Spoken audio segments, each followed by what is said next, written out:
এটা বোঝানো আসলে খুবই দুষ্কর। ইয়েস, ফাইনালি আমরা চলে এসেছি ভাইরাল চাচার দোকান।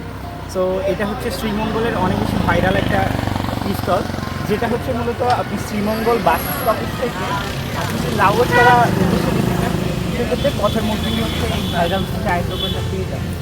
এইখানে চায়ের স্পেশালিটি আসলে চায়ের টেস্ট তো আমার কাছে, আমি একজন চা লাভার হিসাবে এক এক জায়গায় একরকম ফিল হয়, কিন্তু এটা পুরো পরিবেশের উপর ডিপেন্ড করে।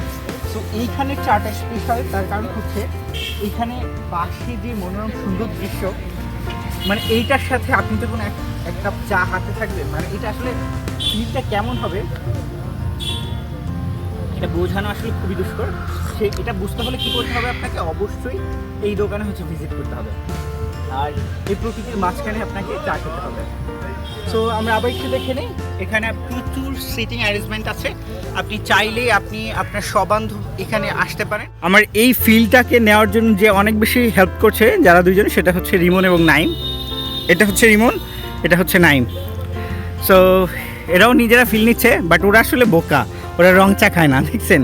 মানে এই পরিবেশে যদি রং চা না, আমার কাছে কেন যেন মনে হচ্ছে যদিও এটা চা পাতা দিয়ে করা, আমার কাছে মনে হচ্ছে এই চায়ের পাতা ছিঁড়ে হচ্ছে এটার মধ্যে দেওয়া হয়েছে। সো এইটার যে একটা অনুভূতি অসম্ভব রকমের সুন্দর। সো আপনারা না আসলে কিন্তু বুঝতে পারবেন না কি দারুণ। ওরা কিন্তু ওরা এইখানের একদমই স্থানীয় এবং প্রচণ্ড হেল্পফুল, এবং ওদের আতিথেয়তা অসম্ভব, মানে মুগ্ধকর, যেটা আসলে ওদের সামনে বলা না, আর ওদের পিছনে বলছি কারণ এটা ভিডিওতে বলছি। সো কি দারুণ, দেখেন, একটু ফিল করার চেষ্টা করেন।